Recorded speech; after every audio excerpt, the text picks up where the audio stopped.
Hello guys and welcome back to my channel Sirf IAS.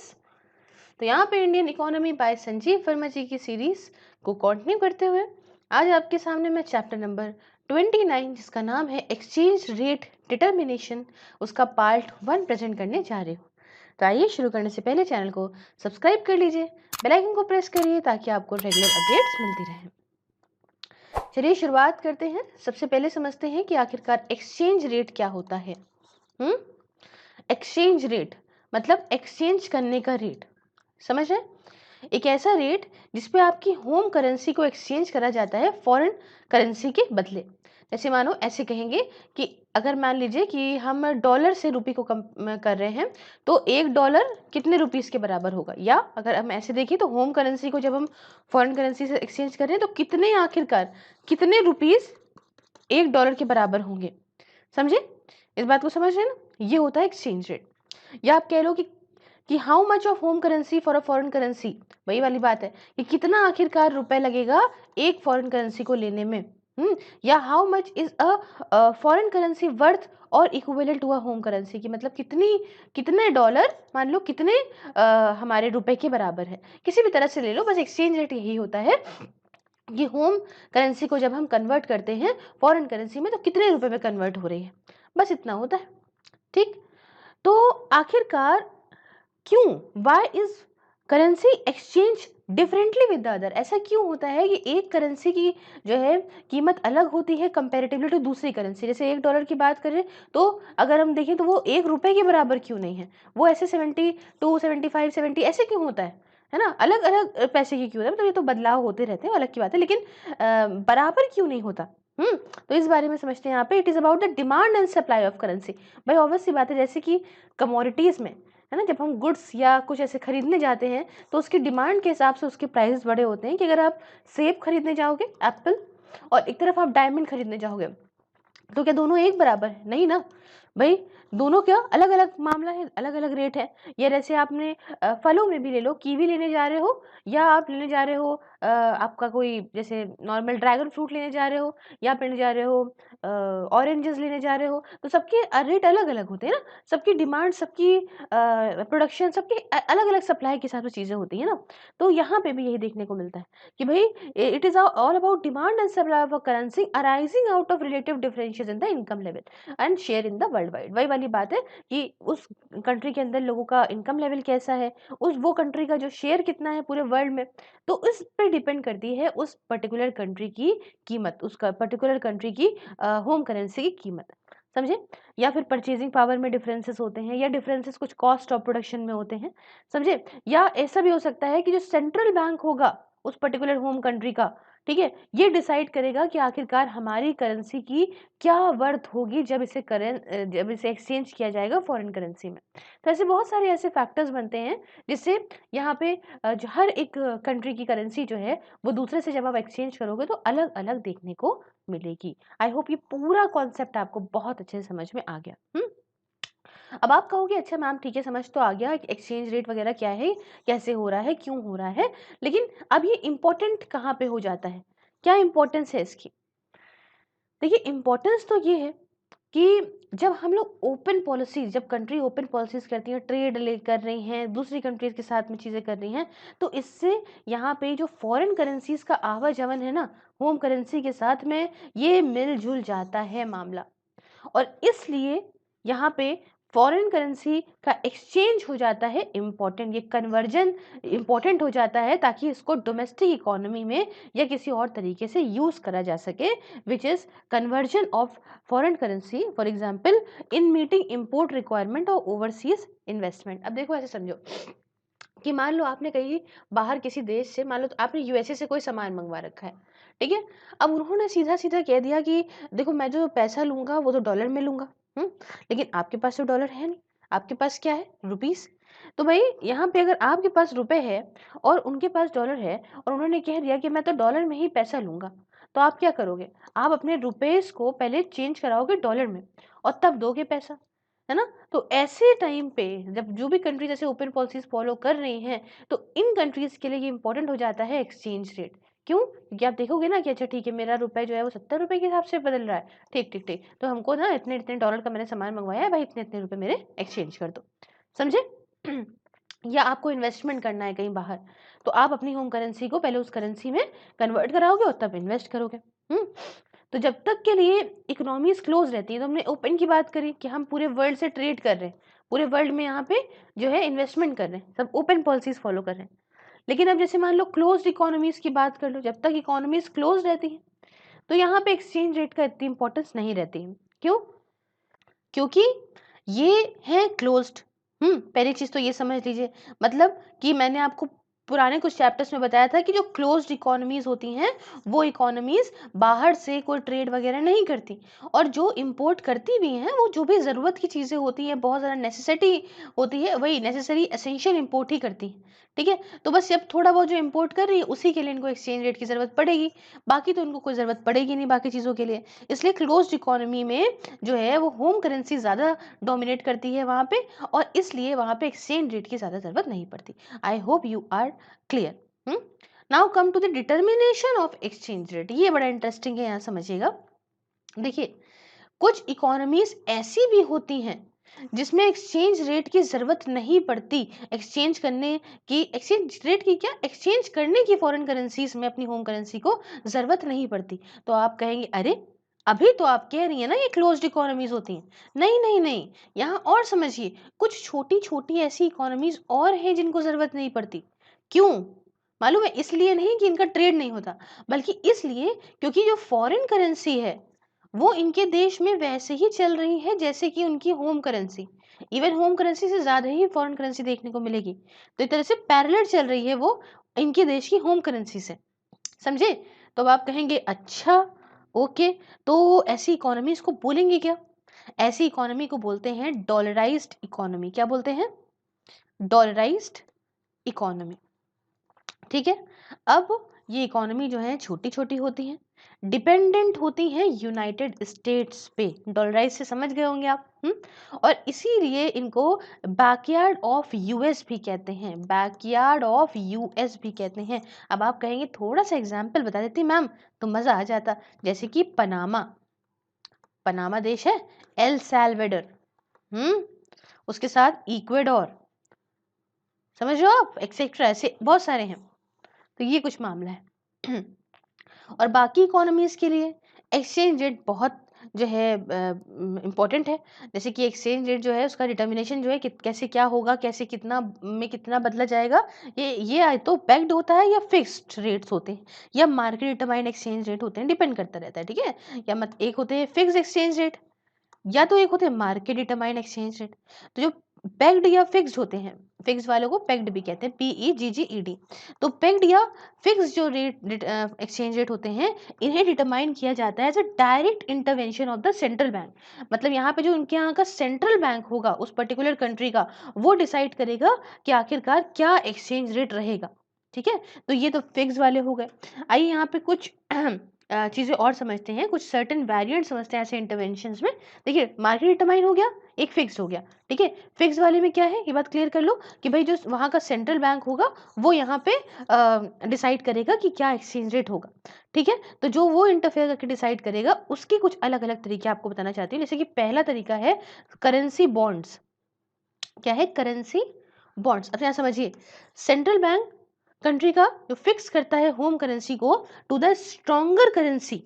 ठीक है? जैसे जैसे मान लो कि होम करेंसी है और उससे कोई स्ट्रॉन्ग फॉरेन करेंसी है, तो उसके कंपैरिजन में जो फिक्स करेगा वो करेगा ऑन दी 1:1 बेसिस पे, ऑन अ डिफरेंट रेशियो, अलग रेशियो पे, या तो फिर फिक्स करेगा एक्सचेंज रेट को जो भी है। ठीक है? अब यहाँ पे देखिए, that is home currency in circulation will depend on the available inflow of the foreign currency। तो होम करेंसी जो है किस रेट पे एक्सचेंज होगी फॉरेन करेंसी से, ये डिपेंड करेगा कि आखिरकार फॉरेन करेंसी कितनी अवेलेबल है।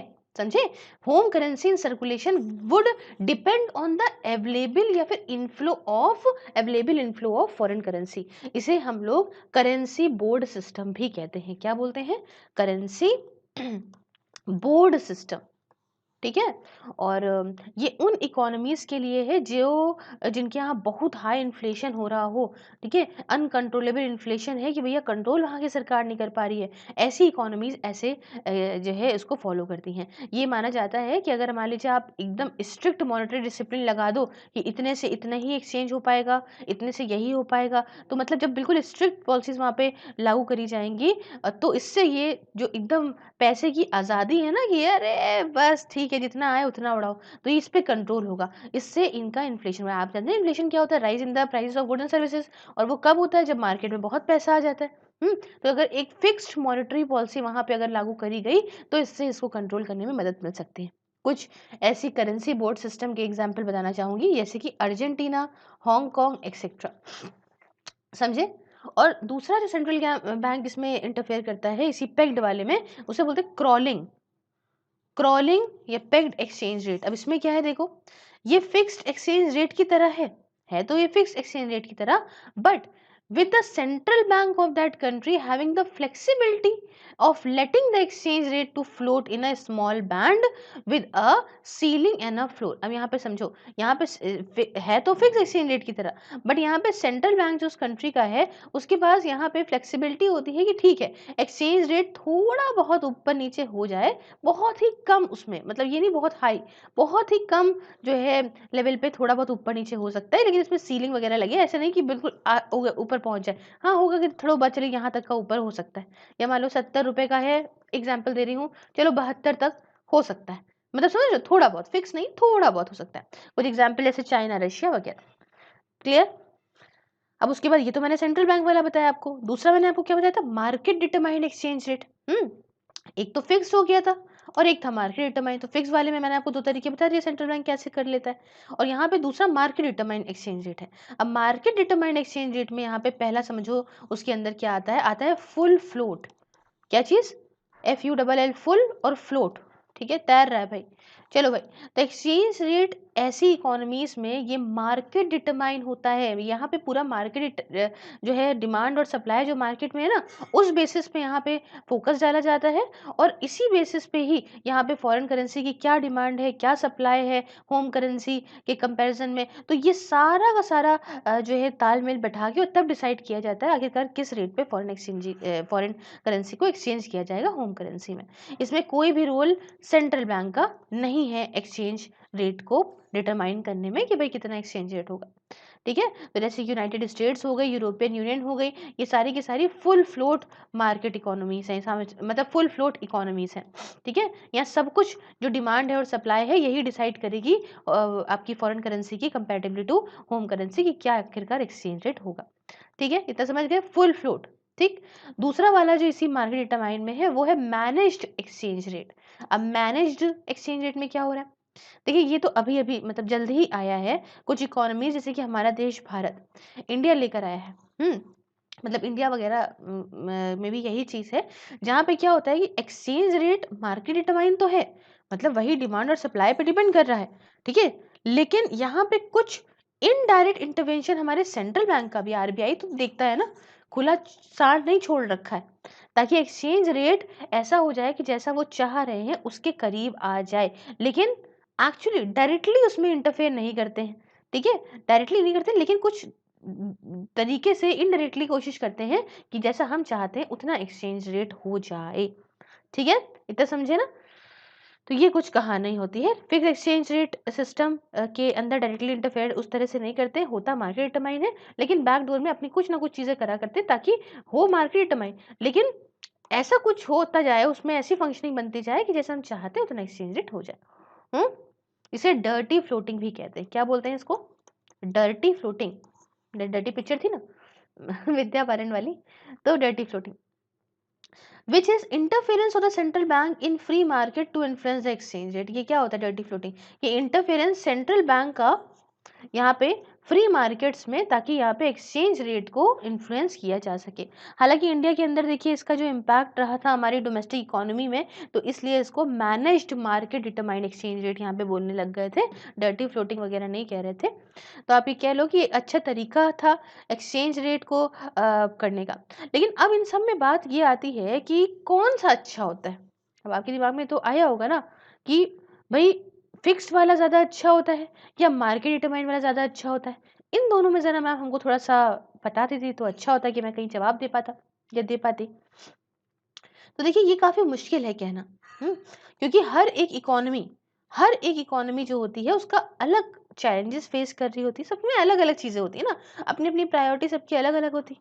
ऐसे भई हमारे यहाँ हमारा देश प्रायोरिटी है तो चाइना के अंदर जो है जानवर वो खाए पड़े हैं, है ना? तो ये एक लेम जोक हो गया, ठीक है?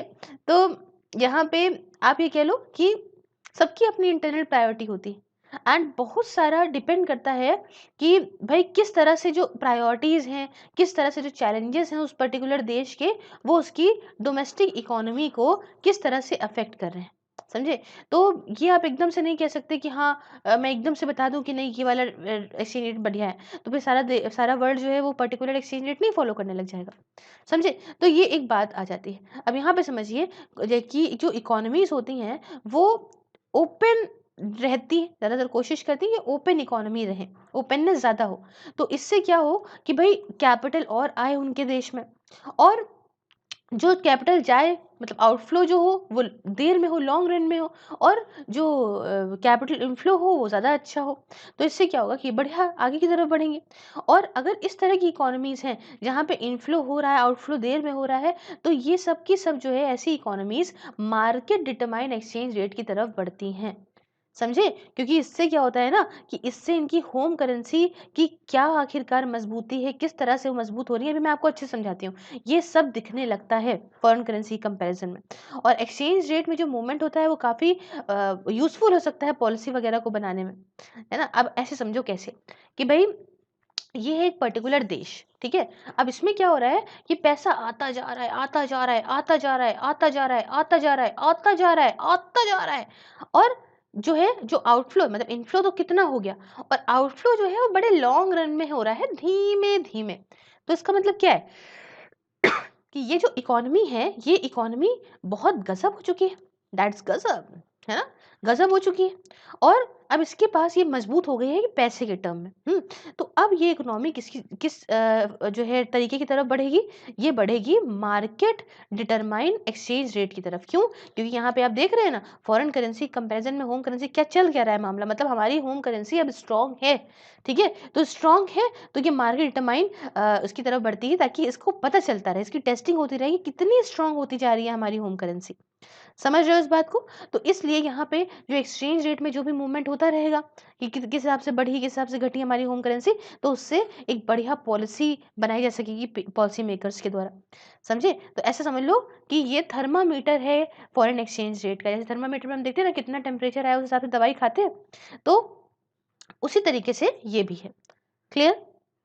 लेकिन यहाँ एक चीज़ समझिएगा जो इम्पोर्टेंट बात है कि मार्केट डिटरमाइंड एक्सचेंज रेट जो है वो देखे जाते हैं as a maturity of economies with strong macro economic fundamentals. देखिए जो मार्केट इकोनॉमी एक्सचेंज रेट मैंने देखा ना, तो ये वहाँ आप समझिए वहाँ ज़्यादा देखे जाएंगे ऐसी इकोनॉमीज में जहाँ मैक्रो इकोनॉमिक फंडामेंटल्स बहुत स्ट्रॉन्ग हो। मतलब मैक्रो का और माइक्रो का मतलब पता है ना, माइक्रो का मतलब इंडिविजुअल लेवल पे होता है जैसे एक फर्म की बात हो रही हो गया और मैक्रो लेवल ऐसा होल कि सारी फर्म्स की बात अगर होने लग जाए, तो अगर सब कुछ पूरे देश के अंदर हर एक चीज़ पे यहाँ पे अच्छे हमारे उस पर्टिकुलर कंट्री के फंडामेंटल्स अच्छे हैं, उनकी एबिलिटी इतनी अच्छी है कि वो ग्लोबली कॉम्पिटिटिव है ना?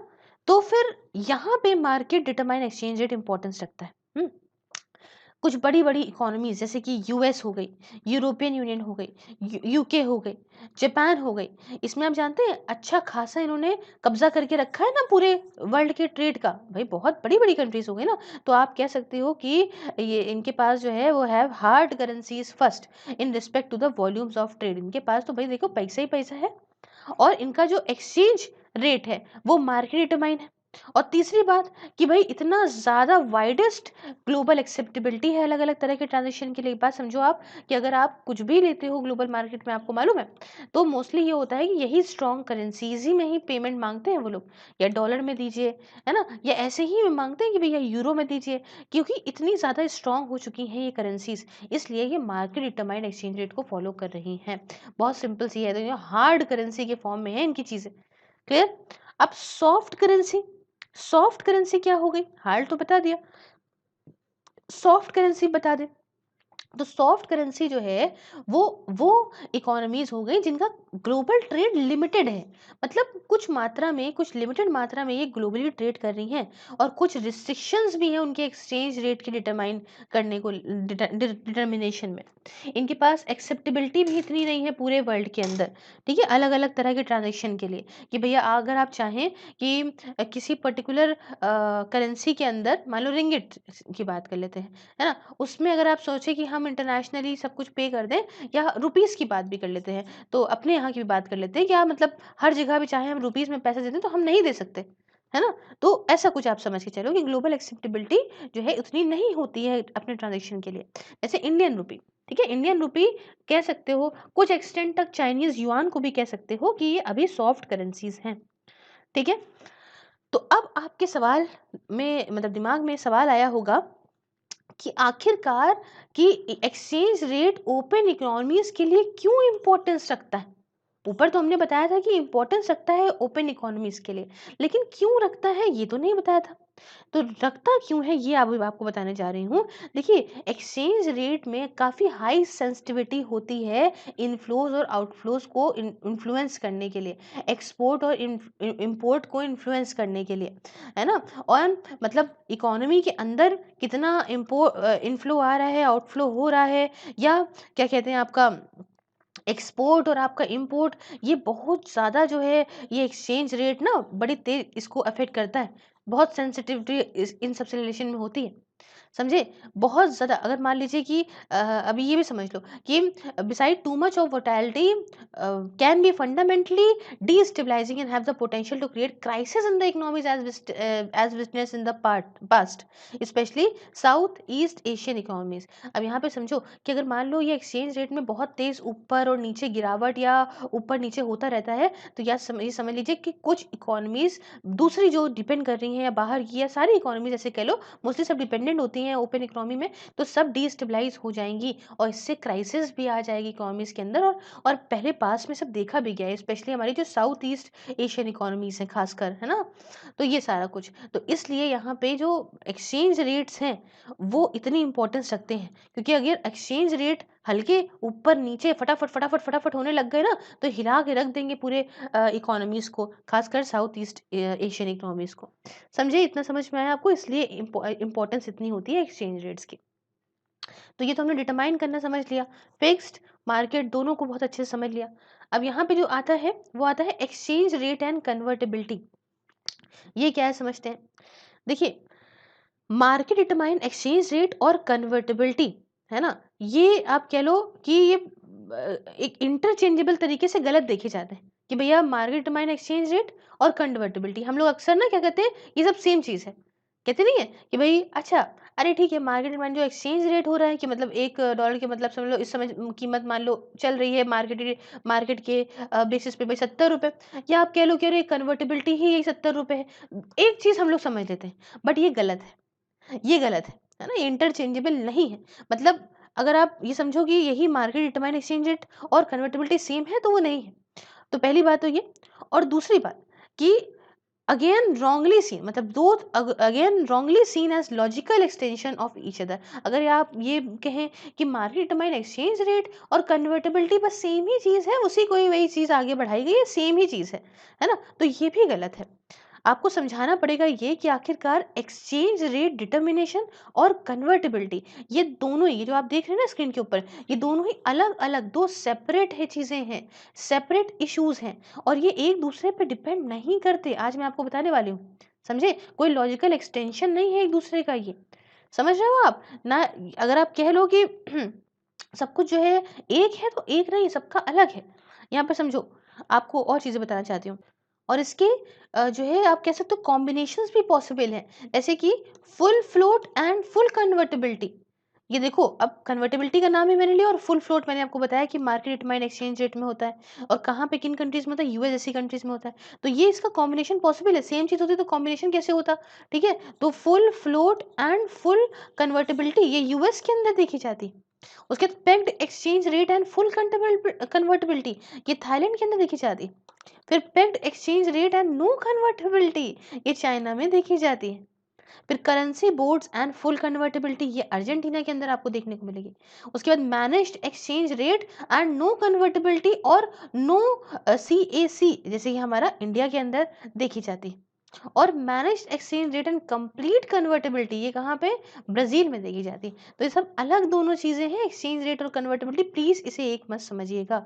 तो अब यहाँ पे ये समझिए कि अगर अगर आपको कहना है कि कोई इकोनॉमी की फुल कन्वर्टेबिलिटी है, फुल कन्वर्टेबिलिटी है, तो इसका मतलब ये नहीं हो गया कि that it will have to market determined exchange rate. इसका मतलब ये नहीं है कि अगर किसी इकोनॉमी की फुल कन्वर्टेबिलिटी है तो हाँ वहां पे पक्का होना चाहिए मार्केट डिटरमाइंड एक्सचेंज रेट, ऐसा नहीं है। समझ रहे हैं ना? तो इतना समझो, ऊपर ऊपर से तो लगता है, लेकिन ऐसा नहीं होता कि फुल कन्वर्टेबिलिटी अगर कही गई तो मार्केट डिटरमाइन ही हो सकता है फिक्स एक्सचेंज रेट भी हो वहां पे। समझे? तो मार्केट डिटरमाइन और कन्वर्टेबिलिटी को एक समान ना माने। कुछ कॉमन चीजें जरूर होती हैं, है ना, कि इन दोनों का फर्क कंट्री के अंदर इनफ्लो और आउटफ्लो पे पड़ता है, लेकिन इसका मतलब ये नहीं कि ये दोनों चीजें सेम है। और जो एक्सचेंज रेट रोल प्ले करते हैं एज वेल एज जो कन्वर्टेबिलिटी रिस्पॉन्सिबल है क्राइसिस के लिए ओपन इकोनॉमीज में, वो हम आपको आगे बताएंगे कैसे क्या है क्या नहीं। ठीक है, तो अब आगे बढ़ते हैं थोड़ा सा और एक्सचेंज रेट इन इंडिया ये समझते हैं। इंडिया का एक्सचेंज रेट समझते हैं। देखिए, हम हमेशा से थोड़ा बदलाव हमारे यहाँ रहता आया है, ठीक है। अभी आप कहोगे ना, इंडिया के अंदर अगर मेन जो काम होना शुरू हुआ तो इंडिपेंडेंस के बाद शुरू हुआ। तो ये कुछ आपको चीजें कैसे कैसे बदली, कैसे कैसे एवोल्यूशन आया, वैसे बताना चाहते हैं। तो सबसे पहला पॉइंट कि पोस्ट इंडिपेंडेंस इंडिया ने फिक्स्ड एक्सचेंज रेट का मैकेनिज्म अडॉप्ट किया था। जब हम आज़ाद हुए थे, तो आज़ाद होने के बाद हमने मार्केट डिटरमाइन पहले नहीं लिया था। पहले हम फिक्स एक्सचेंज रेट पे ही जो है वो स्टिक कर रहे थे, कि मतलब ये है कि जो रुपी है वो एक्सचेंज होगा पाउंड स्टर्लिंग में, और पाउंड स्टर्लिंग होगा रुपी में अगर हो रहा है तो वो फिक्स रेट पे होगा, जैसा कि RBI बताएगी, रिजर्व बैंक ऑफ इंडिया उसी रेट पे होगा। ठीक है, क्योंकि RBI सेंट्रल बैंक है हमारे यहाँ का। फिर क्या हुआ दूसरे नंबर पे, कि धीमे धीमे धीमे धीमे चीजें बदली।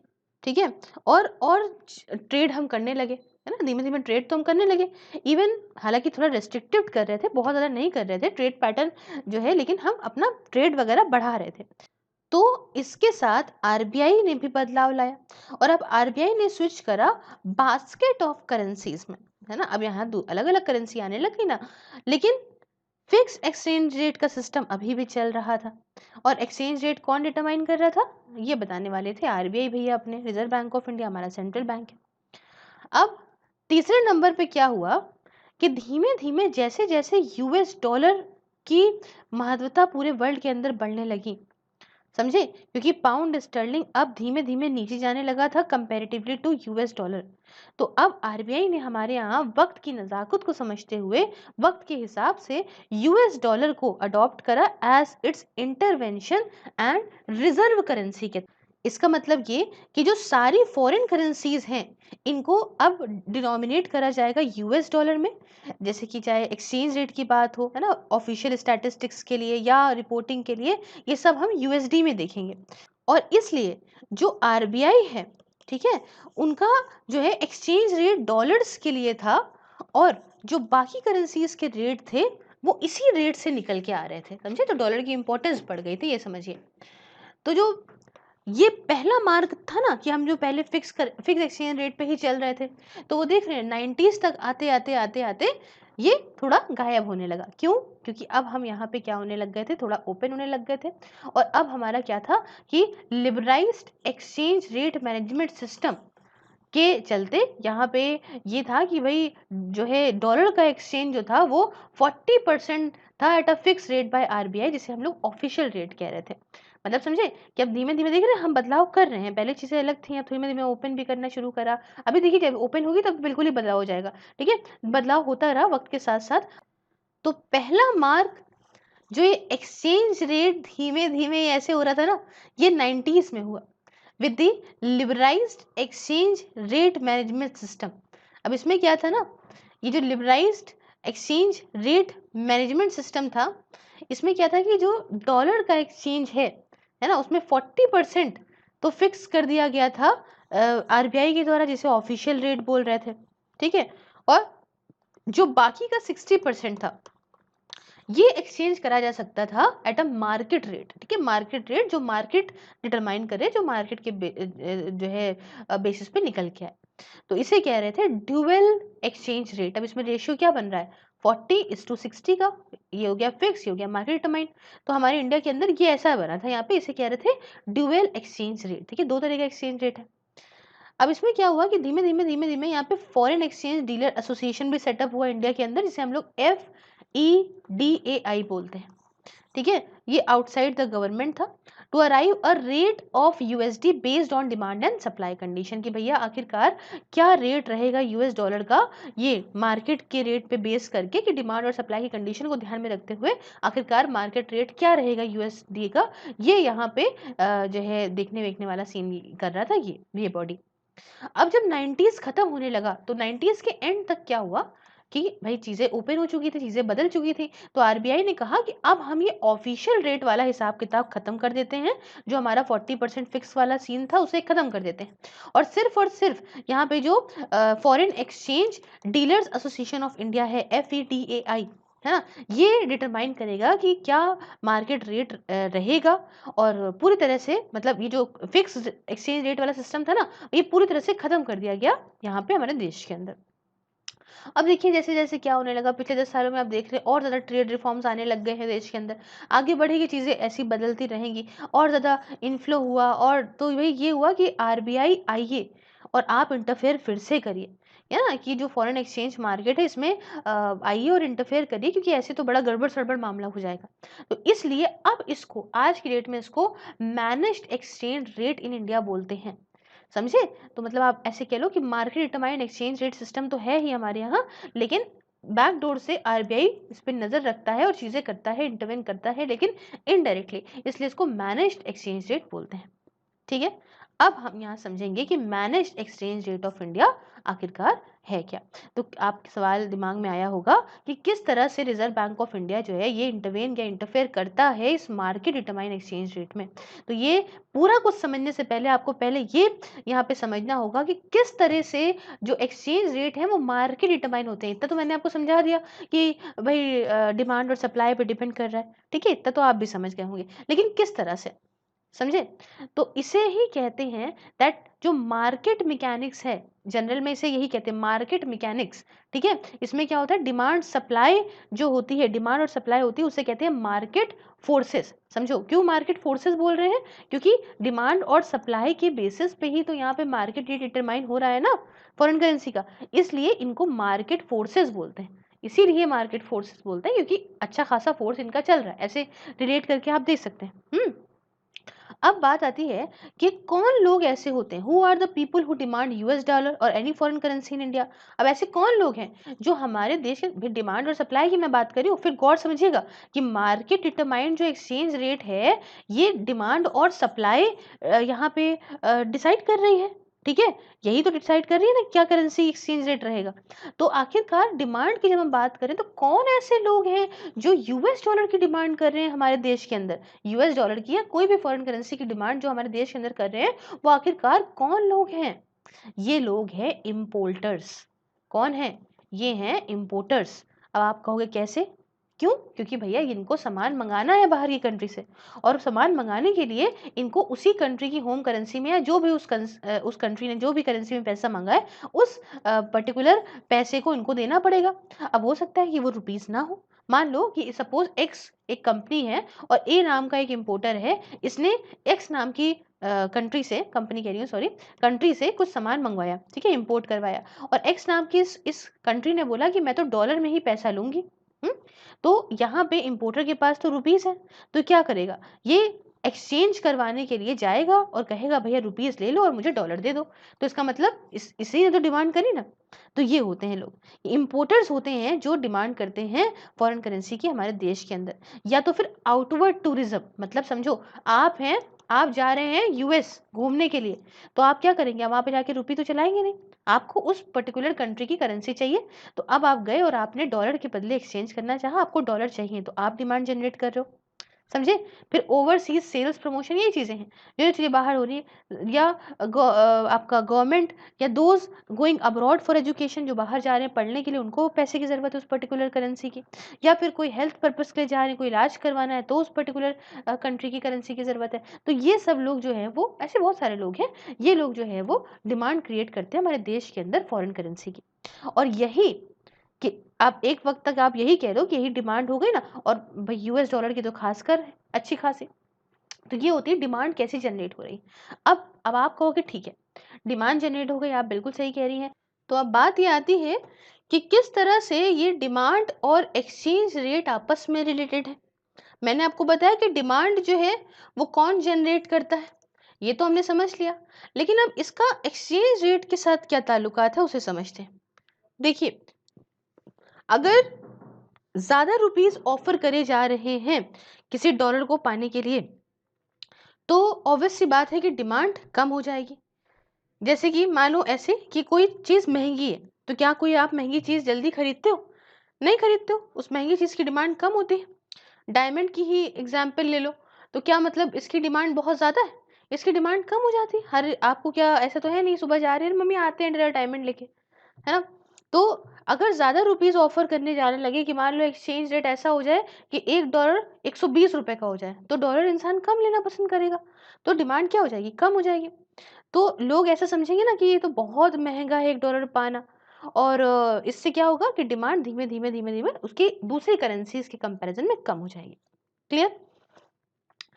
उसके बाद if one was to reflect it graphically, अगर हम उसे ग्राफ के तौर पे बताएं तो टिपिकली ऐसा होगा कि डाउनवर्ड स्लोपिंग ग्राफ अपने आप बन जाएगा, कि उसकी जो जैसे जैसे यहाँ पे बढ़ रही है चीजें, नीचे नीचे नीचे नीचे नीचे जाने लग रहा है यहाँ पे, अगर कहे कि भाई डॉलर की डिमांड, ठीक है, जैसे जैसे जैसे जैसे समझो कि ये अगर प्राइस हो रहा है और ये डिमांड हो रही है, तो जैसे जैसे प्राइस बढ़ेगा वैसे वैसे डिमांड और ज्यादा कम होती जाएगी, ऐसा सीन होता जाएगा। ठीक है, इतनी समझ समझ में आ गई। तो इसी तरीके से कि यहाँ पे कॉन्टिन्यूअस स्ट्रीम है, अगर मान लो डॉलर आता जा रहा है, दूसरी फॉरेन करेंसीज इंडिया के अंदर आती जा रही हैं, आती जाती हैं बाहर से, अब दूसरे सोर्सेज से आ रही हैं। मैंने आपको पहले के चैप्टर्स में अच्छे से समझाया है कि कैसे कैसे आ सकती है हमारे देश के अंदर करेंसी, मतलब इनफ्लो कैसे हो सकता है, रेमिटेंसेस के थ्रू हो सकता है कि बाहर जो हमारे भैया लोग रह रहे हैं वो वहाँ पैसा कमा रहे हैं और हमारे देश के अंदर भेज रहे हैं। तो रेमिटेंसेस के थ्रू हो सकता है, फॉरेन इन्वेस्टमेंट के थ्रू हो सकता है कि भाई फॉरेन कंपनीज हमारे देश के अंदर इन्वेस्टमेंट करते हैं, या एनआरआई डिपॉजिट, ठीक है, या इसके थ्रू हो सकता है, या एक्सटर्नल कमर्शियल बोरोइंग्स, ये तो फिर चलो हम बोरो कर रहे हैं तो इसके थ्रू पैसा आ गया, फॉरेन करेंसी आ गई, या इनवर्ड टूरिस्ट की, मतलब बाहर से लोग हमारे यहाँ घूमने आए, तो ऑब्वियसली बात है कि वो अपनी करेंसी को रुपीस में एक्सचेंज कराएंगे तब यहाँ पे घूम पाएंगे। ऐसे तरीके होते हैं। तो this implies there is also a supply of USD. इसका मतलब क्या है, मैंने डिमांड तो पहले बता दी कैसे हो रही है, और सप्लाई कैसे हो रही है यूएस डॉलर की, कि भैया यहाँ पे टूरिस्ट आ रहा है, वो क्या कह रहा है कि ये लो भैया हमसे डॉलर ले लो, लेकिन हमको बदले में क्या दे दो, रुपीस दे दो। तो सप्लाई भी आ रही है ना, ऐसी रेमिटेंसेज आ रही है, तो भाई यहाँ जमा हो रहा है डॉलर, या भाई कुछ भी, जैसे कुछ भी हो सकता है, हमने कमर्शियल बोरोइंग करी, अब हमने डॉलर में करी, तो हमने बाद में रुपये में एक्सचेंज करा है। समझे? तो ये सारी चीज़ें से हमें ये भी दिखता है कि सप्लाई भी है, तो डिमांड भी का रीज़न बता दिया, सप्लाई का भी रीज़न बता दिया। तो फॉरेन करेंसी के होल्डर के तौर पे your tendency would be to exchange the foreign currency if you are getting more rupees. अब यहाँ पे समझो, अगर आपके पास डॉलर है, बहुत बढ़िया और डीप बात है, आसानी से समझ जाओगे आप, कि अगर आपके पास डॉलर है तो आप उसे कब बेचोगे? कब बेचोगे? जब आपको उसके बदले ज्यादा रुपीस मिल रहे हैं। एम आई राइट? ठीक। तो यहाँ पे समझो कि आपको जब ज्यादा रुपीस मिलेंगे तब आप अपने डॉलर को बेचोगे। तो that is to say that more USD would be offered for exchange when more rupees are being received and vice versa। भाई अगर मान लो कि आपके पास यहाँ पे $100 है, ठीक है, तो यहाँ पे मान लो रुपीस का जो एक्सचेंज प्राइस चल रहा है वो $1 का चल रहा है ₹70, ठीक है। अब उसके बाद क्या हुआ कि बढ़ते बढ़ते बढ़ते बढ़ते वो हो गया ₹75। हाँ, तो आपके पास जो $100 है, अब आप अपने $100 को देना शुरू करोगे कि हाँ, अब मैं जो है सारे डॉलर दे देता हूँ, अभी मुझे अच्छा प्राइस मिल रहा है। क्लियर है? और वाइस वर्सा क्यों, कि अगर मान लो आपको खरीदना हो डॉलर को, तो जब ये डॉलर का प्राइस कम होगा, कि मान लो भाई 69 में आ जाए, 68 में आ जाए, तब आप सोचोगे खरीद लें यार, अभी तो बड़ा महंगा है। सेम ऐसे क्रिप्टो की तरह ही ले लो, या शेयर्स की तरह ही ले लो, कुछ भी ले लो, क्रिप्टो करेंसी की तरह समझ लो, ले लेते हैं कि क्या करता है बंदा? बंदा तब परचेज करता है जब डिप पे मार्केट हो, कम रेट पे मिल रहा हो सामान, कम रेट पे मिल रहा हो कॉइन तो खरीद लेगा, और जब ज़्यादा पे होगा तो बेचेगा। तो वही चीज़ है ना यहाँ डॉलर के साथ में भी, कि भई आप जब कम रेट में डॉलर होंगे तब खरीदना पसंद करोगे, जब ज़्यादा में होंगे तो बेचना पसंद करोगे। तो एज़ अ बायर आप क्या सोचोगे कि डॉलर का रेट कम होना चाहिए, लेकिन एज़ अ सेलर क्या सोचोगे आप कि भई डॉलर का रेट जो है वो ज़्यादा होना चाहिए। इतनी बात समझ में आ रही है ना आप? इसलिए जो सप्लाई कर्व है यहाँ पे ये अपवर्ड स्लोपिंग होता है। तो ये this when super impose along with the demand curve will given an interaction point which will determine the exchange rate of USD with respect to rupees. अब इसी को ही अब सप्लाई कर्व क्या हो रहा है, सप्लाई कर्व यहाँ पे जो है वो क्या हो रहा है, ये अपवर्ड स्लोपिंग है। जैसे हमने बताया ना डिमांड कर्व जो है वो डाउनवर्ड स्लोपिंग है, तो यहाँ पे जो सप्लाई कर्व है वो अपवर्ड स्लोपिंग है, कि जिस समय जो है वो ज़्यादा रेट मिलेगा तब हम जो है बेचेंगे। तो एक हो गया डाउनवर्ड स्लोपिंग, एक हो गया अपवर्ड स्लोपिंग। तो दोनों को ही यहाँ पे समझो कि जब दोनों को एक साथ रखते हैं कि सप्लाई कर्व को और आपका डिमांड कर्व को दोनों को एक साथ रखते हैं, तो जब इंटरैक्शन पॉइंट होता है इनका दोनों का, ये डिटरमाइन करता है कि आखिरकार यूएस डॉलर का क्या एक्सचेंज रहेगा विद रिस्पेक्ट टू रुपीस। यहाँ तो हम यूएस डॉलर की बात कर रहे हैं तो डॉलर के ही कंपैरिजन में आपको समझाएंगे। इतनी बात समझ आ गई आपको? अच्छी आ गई कि भाई एक कर्व है डाउनवर्ड स्लोपिंग, एक कर्व है अपवर्ड स्लोपिंग, तो जो भी यहाँ पे इंटरेक्शन पॉइंट होगा हम उसको मानेंगे। इतनी बात समझ में आ गई? तो डिमांड और सप्लाई कर्व इंटरेक्शन पॉइंट, जैसे मैंने आपको बताया, ये मान लो यहाँ पे एक एग्जांपल के तौर पे दिया हुआ है और कुछ नहीं दिया हुआ है, ठीक है, कि ऐसे ही इन्होंने यहाँ पे ऐसे ऐसे बनाया, किताब के अंदर दिया भी हुआ है, ऐसे ऐसे मान लो बनाया कि एक 1 सेकेंड, ठीक है, एक ये हो गया ऐसे, एक ये हो गया ऐसे, और यहाँ पे कुछ जो है इंटरेक्शन पॉइंट जिसकी बात हम कर रहे हैं वो मान लो कि 40 रुपीज़ है, तो एक्सचेंज रेट उसका यूएसडी भी हो जाएगा। ठीक है, हालांकि आप देखिए, अब समझ लो ऐसा हो जाता है कि रेमिटेंसेस ज़्यादा मात्रा में आने लग गई हमारे देश के अंदर, या किसी भी तरह से इनफ्लो जो है वो डॉलर का ज़्यादा आने लग गया हमारे देश के अंदर। तो इससे क्या हुआ कि सप्लाई कर्व यहाँ पे तो और बढ़िया हो गया और बढ़ गया। तो अभी क्या सीन चलेगा? अभी मान लो सीन ऐसा चला कि भाई यहाँ पे सप्लाई हमारे पास बढ़ गई, तो यहाँ पे 2 जो है वो इंटरसेक्शन पॉइंट बनने लग जाएंगे। समझे? एक नया इंटरसेक्शन पॉइंट आ जाएगा एक नए एक्सचेंज के लिए, एक्सचेंज रेट के लिए। तो सप्लाई बढ़ी तो इससे एक नया एक्सचेंज रेट आ जाएगा, और ये मान लो दूसरा एक्सचेंज रेट जो यहाँ पे आया इंटरसेक्शन पॉइंट, वो आया यहाँ पे 38। तो इसका मतलब $1 जो है फिर वो 38 रुपीस का होगा। मतलब इसका मतलब कि lesser rupees being offered to USD. अब जब ज्यादा आ गया ना मामला, तो कम जो है रुपीज ऑफर करे जा रहे हैं एक डॉलर के बदले, जिसे हम लोग कहते हैं एप्रिसिएशन ऑफ रुपीज। मतलब अब रुपीज की कीमत बढ़ रही है। तभी तो लोगों से क्या कहा जाता है कि अगर मान लो रुपीज की कीमत बढ़ती है तो हम लोग क्या कहते हैं कि अरे भैया कंपैरेटिवली अरे $1 के बदले कितना 78 रुपए का, अरे बाप रे 75 हो गया, अरे बाप रे। तो अगर ज्यादा हो रहा है तो मतलब इकोनॉमी के लिए ये है कि हमारा जो रुपया है, हमारे जो रुपीस हैं वो डेप्रिशिएट हो रहा है, उसकी वैल्यू कम हो रही है डॉलर के कंपैरिजन में। लेकिन अगर ऐसा होने लग जाए कि खूब डॉलर आने लग जाए खूब, तभी तो कहते हैं एक्सपोर्ट करो, एक्सपोर्ट से पैसा आएगा, रेमिटेंसेस से आएगा, और हमारे यहाँ खूब सारा इन्फ्लो होने लग जाए, हमारे यहाँ खूब सारा यूएस डॉलर आने लग जाए, तो क्या होगा? फिर कम रुपीस दिए जाएंगे in exchange to the US dollar, कि भैया एक मान लो कि जो है अब यहाँ पे 78 के अब हम 65 ही रुपीस दे रहे हैं $1 के एक्सचेंज में। तो क्या हो रहा है कि अब हमारी जो रुपीस की कीमत है वो बढ़ रही है, मतलब स्ट्रांग हो रही है हमारी करेंसी। समझ रहे हो? या आप कह लो कि यहाँ पे यूएस डॉलर जो है वो डेप्रिशिएट हो रहा है इन कंपेरिजन टू रुपीस। ठीक है, अब इतनी बात पूरी हमने आपको कहानी बता दी। ठीक है, अब यहाँ पे एप्रिसिएशन इन द रुपीस की बात कर देते हैं। देखो, एप्रिसिएशन इन द रुपी, इसका मतलब क्या हुआ? या ऐसा कह लो कि अब ज्यादा डॉलर मिल जाएंगे उतने ही बदले। अब ऐसे समझो कि भैया क्या था, पहले क्या था कि हम यहाँ पे 75 रुपीज दे के $1 ले रहे थे, क्योंकि डॉलर हमारे देश के अंदर थे कम। अब क्या हुआ, डॉलर आ गए हमारे देश के अंदर बहुत ज्यादा। तो अब हमने कह दिया कि भैया अब हम 75 नहीं, अब हम 69 ही रुपीज देंगे $1 को लेने के लिए। क्लियर है? तो इससे यहाँ पे क्या आप समझ रहे हो कि रुपया हो गया मजबूत डॉलर के कंपैरिजन में, अब हमारी थोड़ी सी वैल्यू यहाँ पे बढ़ गई है, और एप्रिसिएशन हो गया हमारी करेंसी में। समझे? क्योंकि इसके पहले हम इसके लिए ज्यादा पैसे देते थे और अब हम इसके लिए कम पैसे देते हैं। इसको ऐसे समझिए कि जैसे मान लीजिए कि पहले क्या सीन था कि आप एप्पल लेने जाते थे और आपको 100 रुपीज़ केजी का एप्पल मिलता था। तो भैया आप क्या कहते थे, 1 किलो लेके आ जाते थे। अब एप्पल के दाम जो है वो मान लीजिए कि घट के 80 रुपीज़ पर केजी हो गए हैं। तो आप क्या आप कर पा रहे हो कि आप एक तो आपको सस्ता भी पड़ रहा है और दूसरी चीज़ अब आप 100 रुपए का अगर एप्पल लेते हो तो आप ज़्यादा एप्पल ले पाओगे कंपैरेटिवली, सवा किलो आप लेकर आ गए 1 किलो के बदले। समझ गए? तो यही चीज़ यहाँ पे भी लगा दीजिए आप। क्लियर हो गया? तो इसी को ही this is what currency appreciation is, ठीक है, या आप कह लो rupee is appreciated against the dollar. तो this can also be seen as US dollar now getting lesser rupees than earlier. वही वाली बात है, अब कम पैसे पा रहा है यूएस डॉलर, और जैसे पहले उतने ही पैसे पाता था उसके कंपैरिजन में अब कम पा रहा है।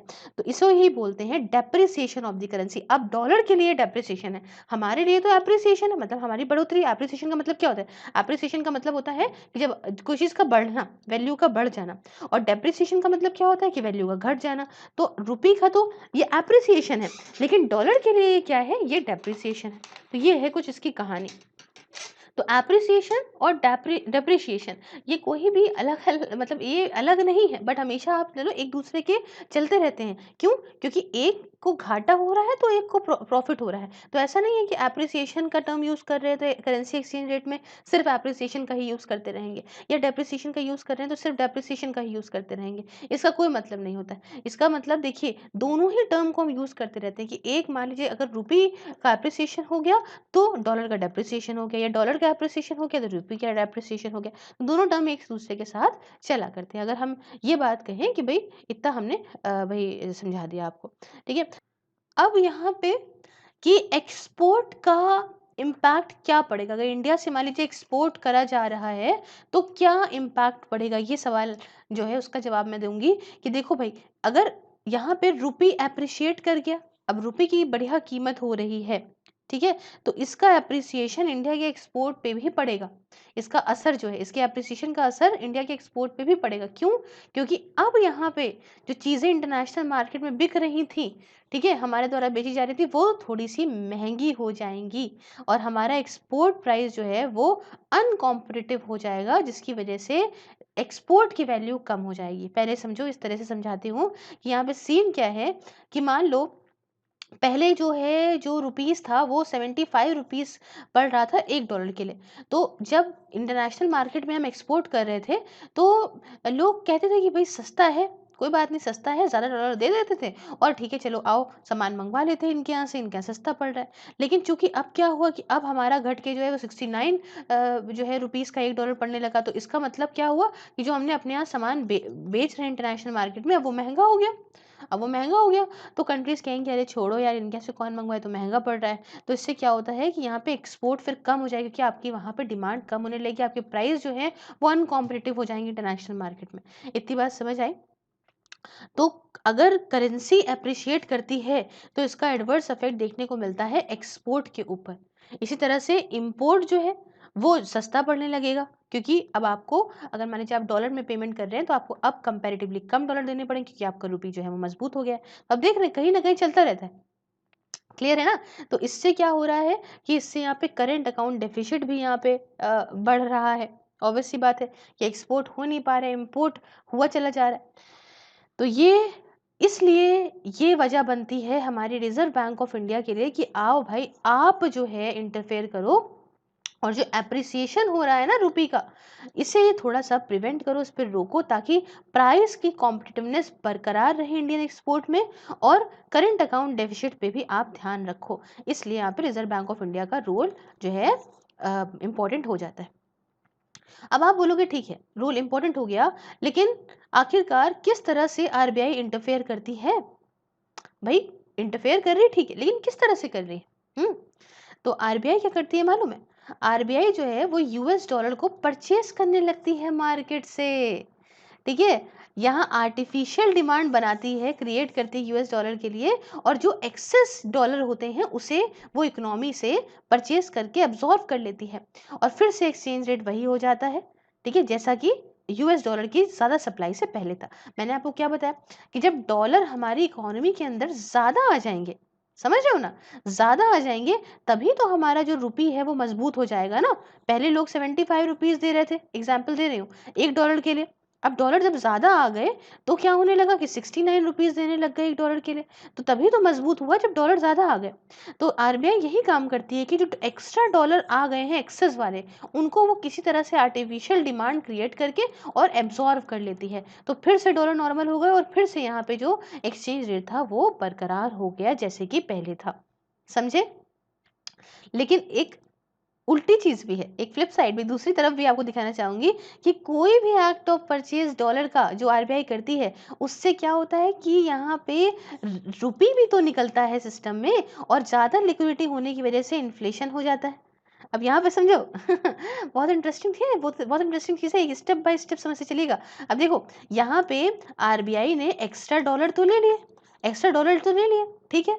तो यहाँ पे एक्सचेंज रेट तो उसने स्टेबल कर दिया, लेकिन चूंकि एक्स्ट्रा डॉलर लेने के लिए इन्होंने कुछ पैसा भी तो दिया होगा, रुपीस भी तो दिया होगा, और जो रुपीस मार्केट में इन्होंने दिया वो तो मार्केट में आ गया, वो तो इकोनॉमी में आ गया। और आपको जैसे मैंने पहले बताया और आपको पता भी है कि इन्फ्लेशन क्या होता है, rise in the price of goods and services, और ये रीजन क्या होता है, रीजन इन्फ्लेशन का ये होता है कि जब लिक्विडिटी मार्केट में ज़्यादा हो जाती है, तो जब मार्केट में ज़्यादा रुपया आ गया तो इसका मतलब कि लिक्विडिटी ज़्यादा हो गई मार्केट में, तो इससे क्या हो गया कि इन्फ्लेशन बढ़ने के चांसेस हो जाते हैं, इन्फ्लेशन बढ़ता है। तो इसीलिए यहाँ समझिए कि जब एक्सपोर्ट प्राइस को यहाँ पे कॉम्पिटिटिव करने की कीमत जो चुकाई जाती है ना, वो ये कीमत होती है कि डोमेस्टिक इकोनॉमी में इन्फ्लेशन आ जाता है। समझे? क्योंकि आरबीआई अगर एक्सचेंज रेट मेंटेन कर रहा है तो ऑब्वियस सी बात है कि लिक्विडिटी बढ़ेगी, लिक्विडिटी की वजह से डोमेस्टिक इकोनॉमी में इन्फ्लेशन बढ़ेगा। तो ये होती है कुछ कहानी। तो इन्फ्लेशन ना बढ़े इसलिए आरबीआई जो है अब क्या करेगी, अब आरबीआई रुपीस को भी एब्जॉर्व करेगी ताकि मार्केट के अंदर बहुत ज्यादा रुपी भी ना आ जाए। तो इसके लिए आरबीआई जो है वो हमने आपको स्टार्टिंग में ही सब समझा दिया था, अब आई होप चैप्टर्स पढ़ाए होंगे कि रिवर्स रेपो ऑक्शन, ठीक है, ये करती है, या जो एक्सेस लिक्विडिटी है, एक्सेस जो पैसा आ गया है, रुपीस आ गए हैं डोमेस्टिक मार्केट में, उसे एब्सॉर्ब करती है, जिसे भाई which gets created on account of purchase of US dollar by RBI, भाई यूएस डॉलर को परचेज करने की वजह से जो यहाँ पे रुपीस मार्केट में आ गए उसे एब्सॉर्ब करती है, और इसी को बोलते हैं स्टेरिलाइजेशन ऑफ इकोनॉमी। क्या बोलते हैं? Sterilisation of economy. I hope I am clear and you are also clear. अब यहाँ समझो आप कि जब आरबीआई अगर पूरी तरह से जो एक्सेस पैसा है जो इन्फ्लेशन क्रिएट कर रहा है, जो एक्सेस रुपीस हैं, उन्हें अगर आरबीआई ने पूरी तरह से सोक कर लिया तो क्या बोलेंगे, क्या बोलेंगे? ये कहेंगे कि RBI has stabilised the economy. क्यों? क्योंकि एब्जॉर्ब करने को क्या बोलते हैं? स्टेबलाइजेशन ऑफ द इकोनॉमी बोलते हैं। और जब यहाँ पे आरबीआई ने इस टास्क को कंप्लीट कर लिया तो उसको क्या बोलेंगे? That it has stabilised the economy. लेकिन अगर ऐसा हो गया कि आरबीआई ऐसा नहीं कर पाई, नहीं एब्जॉर्व कर पाई, तो क्या करेगी? हम्म तो आरबीआई के पास रह जाती है चॉइस। वो चॉइस ये कि या तो वो भाई एक्सपोर्ट कॉम्पिटिटिवनेस की तरफ रहे, क्योंकि एक चीज की तरफ रहने का मतलब है दूसरी चीज का गड़बड़ाना। तो भाई या तो इन्फ्लेशन क्रिएट कर या तो इन्फ्लेशन को कंट्रोल कर ले, और या तो एक्सपोर्ट कॉम्पिटिटिवनेस कर ले। दोनों में से एक चीज को चूज करना पड़ता है आरबीआई को, और इसी को बोलते हैं प्रिजनर्स डिलेमा।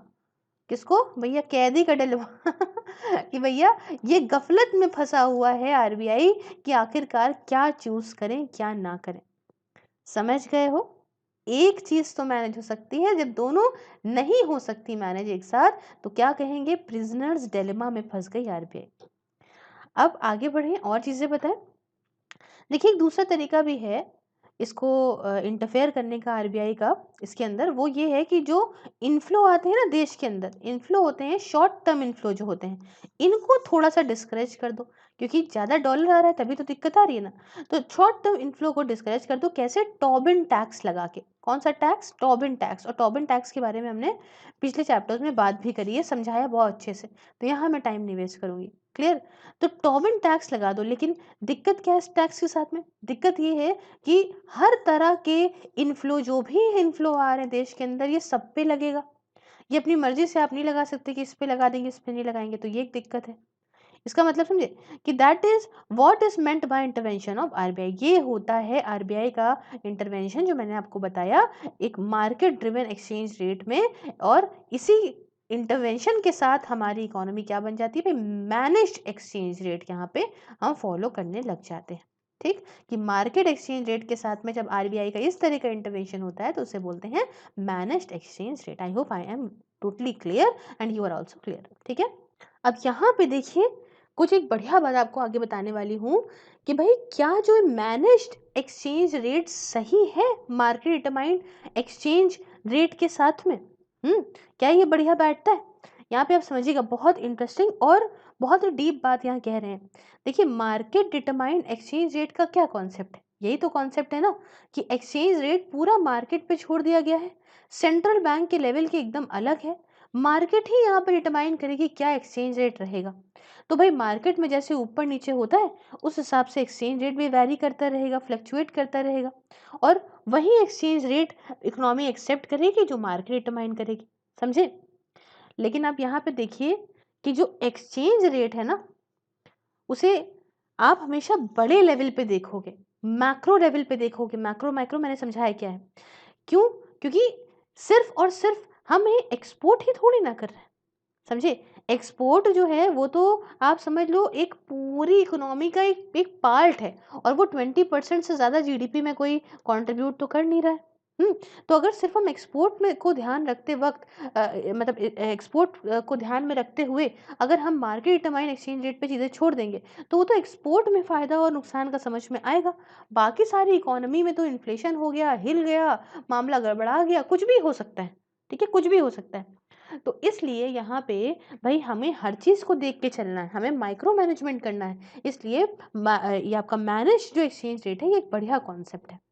क्लियर है कि आरबीआई इंटरफेयर करे इन चीज़ों में, क्योंकि अगर इसको मैनेज नहीं करा तो मामला ये होगा कि मान लो ऐसा हुआ, खूब इनफ्लो आ रहा है, खूब बढ़िया, हमारी करेंसी बिल्कुल अप्रिशिएट कर गई है, अब हर चीज़ इंपोर्ट करने पे हमको सस्ती पड़ रही है, चाहे हम कुछ भी मंगवा रहे हैं, crude petroleum, fertiliser, capital goods हम मंगवा रहे चले जा रहे हैं, सब सामान सस्ता हुआ जा रहा है, और इससे क्या हो रहा है, हमारे यहाँ पर्टिकुलर हमारी डोमेस्टिक इकोनॉमी में इन्फ्लेशन बढ़ता चला जाएगा।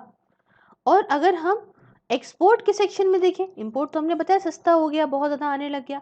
एक्सपोर्ट के सेक्शन में देखें तो मैंने आपको ये भी बताया पीछे कि इसको यहाँ पे सिर्फ और सिर्फ एक्सचेंज रेट के फंक्शन के तौर पे मत देखो, बट इसको न्यूट्रल होना चाहिए टू एक्सचेंज रेट। एक्सपोर्ट जो हो रहा है ना वो एकदम आपका जो एक्सचेंज रेट में जो फ्लक्चुएशन आते हैं उसके कंपेरिजन में एकदम न्यूट्रल होना चाहिए। और ये कैसे होगा? जब भाई प्रॉपर जो है मूव अप करेंगे हम वैल्यू एडिशन के टर्म में, क्वालिटी के टर्म में, ठीक है, और आपका जो सोफिस्टिकेशन है उसके टर्म में, तो अपना ये चीज़ चलती रहेगी, जो भी पैसा है अपना, हमारी क्वालिटी अच्छी होगी।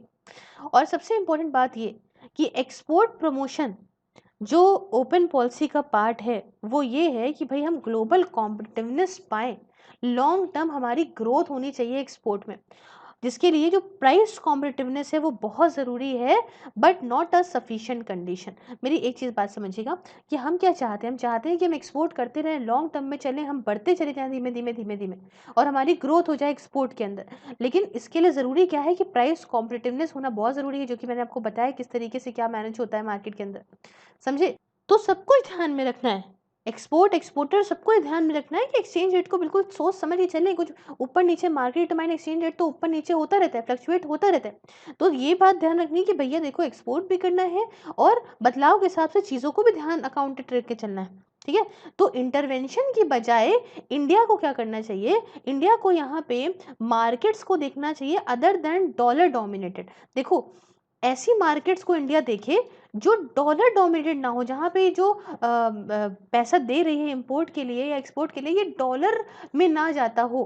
ठीक है, जैसे कि अफ्रो एशियन मार्केट्स हो गई, इसमें क्या होता है कि भाई अलग अलग तरीके की जो है आपको डाइवर्सिटी आपको देखने को मिल जाएगी ना। इससे जो इंडियन एक्सपोर्ट है टुवर्ड एक्सचेंज रेट ये थोड़ा सेंसिटिव कम होगा। क्यों? क्योंकि अगर हम उन कंट्रीज के साथ में अपना ट्रेड कर रहे हैं जहाँ पे डॉलर जो है डोमिनेटेड कंट्रीज़ हैं, यहाँ पे डॉलर की बोलबाला चलता है, डॉलर में पैसा लेना पसंद करती हैं।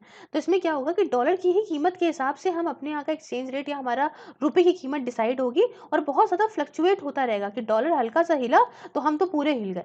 ठीक है, तो इसका ये तरीका हो सकता है कि आरबीआई जो इंटरफेयर कर रही है चीज़ों में कि हाँ भाई हम ऐसे कंट्रोल कर लें, ऐसे कंट्रोल कर लें, वो तो अपनी जगह अच्छी बात है देखिए। लेकिन इसको अगर आरबीआई की गफलत जो फंस जाती है कुछ चीज़ों में, उसे अगर बचाना है तो हमें डॉलर डॉलर डोमिनेटेड इकोनॉमीज के अलावा दूसरी इकोनॉमीज को भी देखना चाहिए, जहाँ पे कुछ दूसरी करेंसीज के साथ हम यहाँ पे एक्सपोर्ट कर सकें, इम्पोर्ट कर सकें, जैसे एफ्रो एशियन मार्केट्स हो गए। ठीक है, तो ऐसी मार्केट की तरफ इंडिया को बढ़ना चाहिए।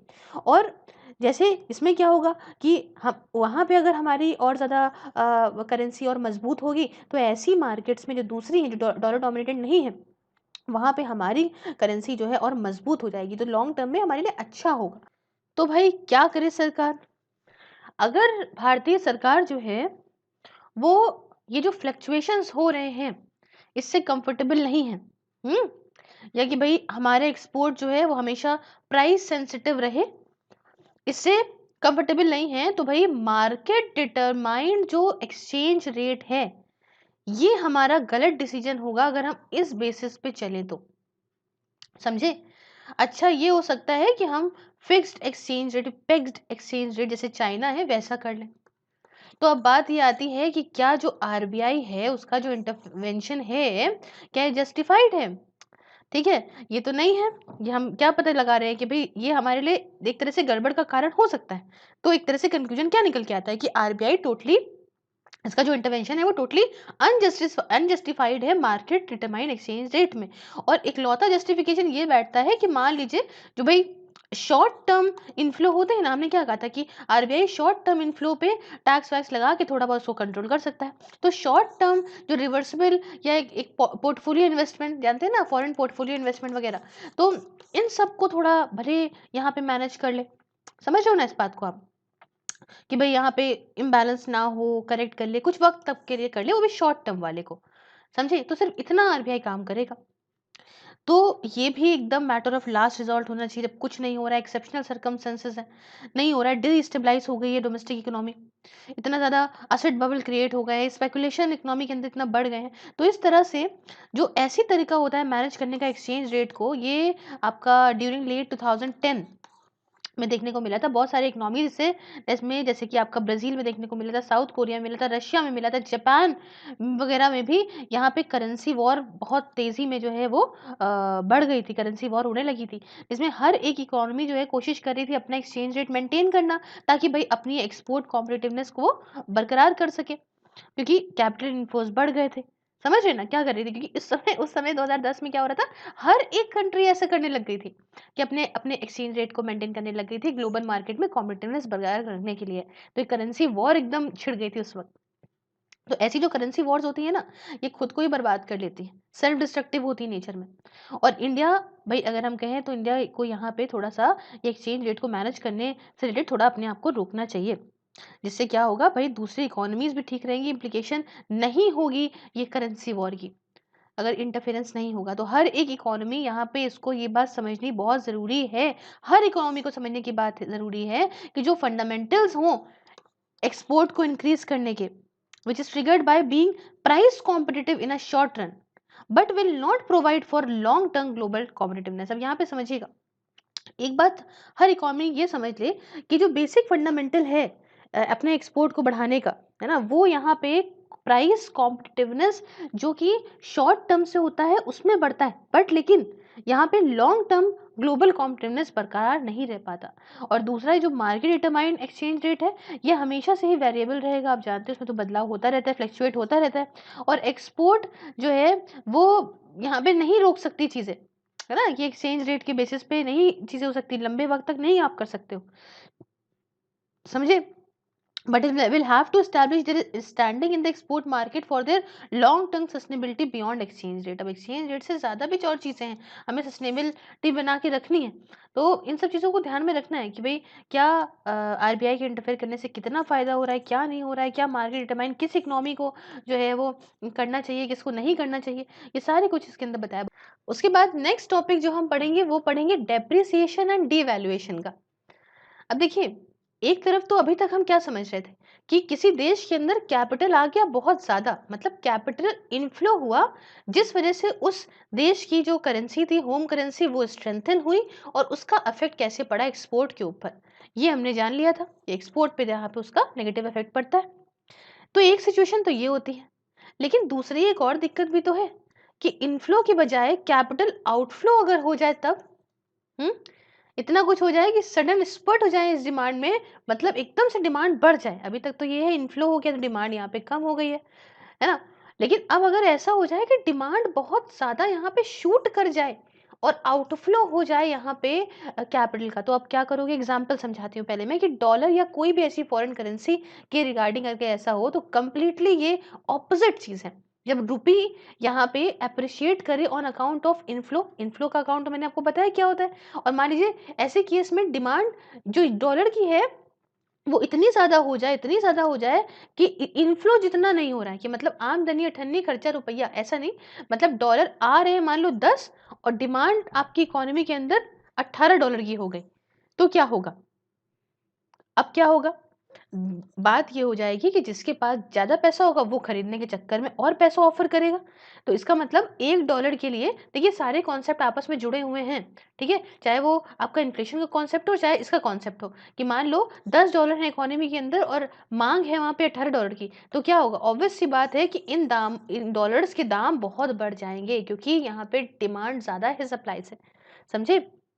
तो क्या होगा कि ज़्यादा पैसा लोग ऑफ़र करेंगे $1 को लेने के लिए, या फिर आप कह लो same amount of rupees would get lesser USD which implies that rupee will start depreciating, कि बस अभी तक क्या हो रहा था, अभी मान लो ₹69 में $1 मिल रहा था और अब ₹75 में $1 मिलने लगा। इसका मतलब क्या हो रहा है कि अब उतने ही रुपए में कम डॉलर मिल रहा है कंपैरेटिवली टू पहले। समझ रहे हो ना? तो अब ये एक बहुत बड़ी दिक्कत का कारण हो जाता है और इसमें क्या हो रहा है कि अब रुपये जो है वो डेप्रिशिएट करना शुरू कर देगा। अभी तक एप्रिशिएट कर रहा था, उसकी वैल्यू बढ़ रही थी और अब ये डेप्रिशिएट करना शुरू कर दिया और सेम टाइम में क्या हो गया कि डॉलर जो है वो एप्रिशिएट करने लगा कि अब डॉलर $1 आपको लेना है तो आपको ज़्यादा रुपीज़ देने पड़ेंगे। समझे? तो अब आप यहाँ पे समझिए हमारा पुराना वाला एक्सचेंज रेट कि भाई $1 जैसे हमने उस समय भी समझाया था, चलिए मैंने 69 से दिखाया है, यहाँ पे इन्होंने जो है वो 40 से दिखाया है कि पहले क्या था, $1 लेने के लिए आपको ₹40 देने पड़ रहे थे, कि इसमें क्या हो रहा था कि रुपीज़ जो है उस समय एप्रिशिएट था। अब जैसे-जैसे रुपी डिप्रिशिएट हुआ तो अब नया एक्सचेंज रेट में क्या हुआ कि $1 लेने के लिए आपको ₹42 देने पड़ रहे हैं। समझे? तो इतना समझ लो अब कर्व कैसे जा रहा है। अब यहाँ पे कर्व भी चेंज होगा, जैसे मैंने आपको पहले वाला कर्व बताया था। हुँ? अभी ख़ैर ये सब नहीं समझते हैं, ये समझते हैं कि अब होगा क्या? अब ये होगा एक्सपोर्ट और इम्पोर्ट के ऊपर इसका क्या फ़र्क पड़ेगा? जैसे हमने देखा था कि जब रुपये एप्रिशिएट किया था तो एक्सपोर्ट में नेगेटिव इफ़ेक्ट पड़ा था। तो अब क्या फ़र्क पड़ेगा आप ये समझिए कि एक्सपोर्ट अब सस्ता हो जाएगा क्योंकि रुपये अब क्या हो गया? रुपये अब डेप्रिशिएट कर रहा है, तो एक्सपोर्ट अब यहाँ पे सस्ता हो गया। अब मार्केट में, अब जो ग्लोबल मार्केट है उसके अंदर क्या हो रहा है कि जो रुपये में आया हुआ जो भी सामान है वो सस्ता है, तो अब इंटरनेशनल मार्केट खरीदने लग जाएगी क्योंकि अब डॉलर उनके पास ज़्यादा है। $1 में ज़्यादा सामान खरीद सकते हैं क्योंकि रुपये की वैल्यू कम हो गई है। तो खूब सारा एक्सपोर्ट बढ़ने लग जाएगा और इम्पोर्ट अब महँगा हो जाएगा, क्यों? क्योंकि अगर बाहर से डॉलर दे के अगर सामान मँगवा रहे हैं तो आपको महँगा पड़ेगा। समझ रहे हैं? तो इम्पोर्ट अब एक्सपेंसिव हो जाएगा और एक्सपोर्ट अब जो है वो सस्ता हो जाएगा, इसलिए एक्सपोर्ट बढ़ने लगेगा, इम्पोर्ट कम होने लगेगा और ये अच्छा होता है हमारे लिए, दोनों ही के लिए अच्छा है। क्यों? क्योंकि इम्पोर्ट अगर हम कम करते हैं तो बढ़िया हो जाएगा और एक्सपोर्ट हम ज़्यादा कर रहे हैं तो और बढ़िया हो जाएगा। तो करंट अकाउंट डेफिसिट के लिए बहुत अच्छा है बैलेंस ऑफ पेमेंट्स में। बट अनफॉर्चुनेटली इंडिया के लिए हमारा इम्पोर्ट जो है उसमें हमारे एसेंशियल आइटम कौन-कौन से हैं? हम लोग एसेंशियल आइटम का तो इम्पोर्ट करते हैं ना। तो अब ये बात समझ लो, इम्पोर्ट तो चलो ठीक था, कम हो गया, लेकिन इम्पोर्ट हम बहुत ही ज़रूरी चीज़ों का करते हैं जैसे कि क्रूड ऑयल, मशीनरी। तो भाई ये सब का इम्पोर्ट अगर हम कर रहे हैं, तो अगर यही महँगी हो गई तो हम इनका जो है इम्पोर्ट कम नहीं कर सकते क्योंकि हमारी डिमांड इसके लिए कभी कम नहीं होती है। भई एक बात बताओ, लाख अगर पहले क्या करते थे कि मान लो कुछ भी मज़ाक के तौर पे कुछ मँगा रहे हैं, तो अगर वो चीज़ महँगी हो जाती थी तो नहीं मँगाएँगे, कोई बात नहीं। लेकिन अगर पेट्रोलियम महँगा हो रहा है, ठीक है? क्रूड ऑयल महँगा हो रहा है, तो उसको तो मँगाना बहुत ज़रूरी है क्योंकि हमारे यहाँ ज़रूरत है उसकी। तो ये हमारे लिए लॉस का कारण होता है, हायर वैल्यू देनी पड़ती है हमको इम्पोर्ट के लिए और इससे हमें एक और नुकसान होता है, वो होता है करंट अकाउंट डेफ़िसिट का। और डर ये हो जाता है कि भई इम्पोर्टिंग इन्फ्लेशन ना आ जाए। समझ रहे हैं इस पूरे कॉन्सेप्ट को? आप समझे क्या मामला क्या चल रहा है? अच्छा होता है ये अगर जो है रुपए की वैल्यू कम हो जाए, डिवैल्यूएट करे, डेप्रिशिएट करे, तो इम्पोर्ट यहाँ पे महँगा होगा तो लोग इम्पोर्ट नहीं कराएँगे। लेकिन इम्पोर्ट अगर एसेंशियल चीज़ों का कराना है तो वो तो कराना ही पड़ेगा। आटा अगर आज की डेट में खूब महँगा हो जाए तो आटा तो लेना ही पड़ेगा ना। अगर भाई कीवी महँगी हो जाए एक बार बंदा नहीं खाएगा, लेकिन आटा तो खाएगा ना। तो यही हमारे साथ है। तो यहाँ पे देखो डेप्रिशिएटिंग करेंसी को कभी भी ऐसा नहीं देखा जाता कि एक्सपोर्ट जो है प्रमोट हो जाए। क्यों? क्योंकि इसमें दिक्कत ये होती है कि ज़्यादा इम्प्लीकेशन इसमें सामने हो जाएँगे और मार्केट डिटरमाइंड जो एक्सचेंज रेट है ना? तो उसमें एक डेप्रिशिएटिंग होम करेंसी के खुद की ही दिक्कतें होती हैं। अगर मान लीजिए जैसे इंडिया के अंदर मार्केट डिटरमाइंड एक्सचेंज रेट चल रहा है, उसमें अगर होम करेंसी डेप्रिशिएट कर गई तो खुद की दिक्कतें और बढ़ जाएँगी। ठीक है? इससे करेंसी क्राइसिस आ सकती है। तो फ्री फॉल सिचुएशन आ सकती है। कि मतलब यहाँ पे घटती जा रही है होम करेंसी और इससे पूरी तरीके से आप समझ लो होम करेंसी खत्म ही हो जाएगी एक टाइम पे। ऐसी दिक्कतें भी आ सकती हैं। तभी तो हम लोग डरते हैं कि डॉलर के कंपैरिज़न में रुपए इतना ज़्यादा ना गिरे। तो इसकी वजह से अब इस सिचुएशन में क्या हो रहा है? अब समझिएगा पूरा कॉन्सेप्ट समझने की बहुत ज़्यादा ज़रूरत है, बीच में भागिएगा नहीं। अब ऐसी सिचुएशन में सेंट्रल बैंक का इंटरफेरेंस ज़रूरी हो जाता है। क्यों? क्योंकि अब क्या हो रहा है कि US dollar central bank market में बेचेगा, ठीक है? फॉरेन एक्सचेंज रिज़र्व से और उससे यूएस डॉलर की सप्लाई मार्केट में बढ़ेगी और उसके बाद डिमांड के साथ हर चीज़ जो है मेंटेन हो जाएगी। अब इससे क्या हो जाएगा लिक्विडिटी यहाँ पे चोक हो जाएगी। अब क्यों चोक हो जाएगी? कि यहाँ पे सेंट्रल बैंक क्या करेगा? सेंट्रल बैंक पैसा लेके मतलब रुपया लेके रुपीस लेके और यूएसडी देगा। इसका मतलब यू रुपीस जो है अब इस सिचुएशन में मार्केट से रुपीस लिया जा रहा है मतलब अब सोकअप और ज़्यादा हो रहा है और यूएस डॉलर मार्केट में आ रहा है। समझ रहे हैं ना? तो इससे क्या हो सकता है? रिसेशन हो सकता है। समझ रहे हो? रिसेशन हो सकता है कि यहाँ पे कमी हो गई तो भाई इन्फ्लेशन जब ज़्यादा लिक्विडिटी बढ़ जाए और जब लिक्विडिटी कम हो जाए तो रिसेशन के चांसेस बढ़ जाते हैं और रिसेशन अगर आ गया तो इसकी वजह से अब क्या होगा कि और मॉनेटरी पॉलिसी आपको लानी पड़ेगी ताकि जो पैसा यहाँ पे चोक हो गया है जो रुपीस चोक हो गए हैं यूएस डॉलर को लाने की वजह से मार्केट में जो उसके बदले रुपीस चोक हो गए हैं उनको किसी तरह से रिलीज करें। ठीक है? बट यहाँ पे कुछ ऐसे एग्ज़ाम्पल्स भी देखने को मिले हैं साउथ ईस्ट एशियन इकोनॉमीज़ में कि अगर फ़ॉरेन करेंसी को बेचा जा रहा है, ठीक है? ताकि डेप्रिसिएशन वग़ैरह जो भी है हमारी करेंसी का उसे नॉर्मल करें, तो सिर्फ़ और सिर्फ़ जो है इसकी वज़ह से सिर्फ़ और सिर्फ़ क्या होता है और ज़्यादा डेप्रिसिएशन बढ़ ही जाता है और करेंसी क्राइसिस आ जाती है क्योंकि रिसेशन को कहीं न कहीं तो जन्म दे रहा है ना वो। तो इस वज़ह से हो सकता है कि भई और दिक्कत हो जाए। अच्छा करने चले थे और अपने पैर पे खुद ही कुल्हाड़ी मार लें। इस वजह से जो डेप्रिसिएशन होता है करेंसी का मार्केट डिटरमाइंड एक्सचेंज रेट के टाइम पे ये कभी भी आप ऐसा नहीं देख सकते हो कि इस तरीके से हम अगर अपनी वैल्यू को अपनी करेंसी की वैल्यू को डेप्रिशिएट कर देंगे तो हम एक्सपोर्ट को बढ़ा लेंगे। समझे? ऐसा कभी भी अच्छा नहीं हो सकता है किसी मार्केट डिटरमाइंड एक्सचेंज रेट की जो इकोनॉमी है उसके अंदर। ठीक है? जहाँ पे जिस इकोनॉमी के अंदर market determined exchange rate follow हो रहा है। और सेंट्रल बैंक्स जो होते हैं मार्केट डिटरमाइंड एक्सचेंज रेट जैसी इकोनॉमीज़ में वो हमेशा ध्यान रखते हैं, गौर से समझते हैं स्पेशली कि अगर होम करेंसी मान लीजिए डेप्रिसिएट कर रही है, मान लो अगर जैसे कि रुपये हमारे यहाँ डॉलर के कंपैरिजन में और कम डेप्रिशिएट करता जाए बट मतलब $1 के बदले ज़्यादा रुपीज़ देने लग जाएँ हम, तो ये बात पे ध्यान पूरी तरीके से मतलब नज़र रखता है आरबीआई। हालाँकि देखिए, अगर कहीं fix exchange rate system follow करा जा रहा है, तो सेंट्रल बैंक क्या करता है ना धीमे-धीमे अपने एक्सचेंज रेट को चेंज अपने हिसाब से करता रहता है कि भई अगर ज़रूरत लगती है तो ज़्यादा होम करेंसी देगा बदले में फ़ॉरेन करेंसी के या अगर नहीं लगती है तो नहीं देगा। तो जब ऐसा होता है कि जब यहाँ पे सेंट्रल बैंक ज़्यादा होम करेंसी ऑफ़र करता है किसी फ़ॉरेन करेंसी के बदले में, तो इसे बोलते हैं डीवैल्यूएशन। क्या बोलते हैं? डीवैल्यूएशन आपने चाइना के टर्म में बहुत सुना होगा कि अपनी करेंसी को डीवैल्यूएट करता रहता है वो। तो इसे कहते हैं डीवैल्यूएशन ऑफ द करेंसी ताकि एक्सपोर्ट को प्रमोट किया जा सके। इवन इंडिया के अंदर भी आरबीआई ने रिज़ॉर्ट किया था कि डिवैल्यूएशन को लेट 60s में जब स्टार्टिंग में हम लोग तो फिक्स एक्सचेंज रेट था ना हमारा पेग्ड वाला था। तो उस समय आरबीआई करता था ऐसा अर्ली अर्ली 90s में भी ऐसा किया था कि भई इनका ऑब्जेक्टिव ये था कि हम यहाँ पे एक्सपोर्ट थोड़ा बढ़ाएँगे। लेकिन और ये भी देख रहे हैं देखिए हम कितना तैयार हैं मार्केट डिटरमाइंड एक्सचेंज रेट के लिए स्विच करने के लिए ताकि इम्पोर्ट वगैरह यहाँ कम हो सके, एक्सपोर्ट बढ़ सके, एक्सपोर्ट कॉम्पिटिटिव हो सके।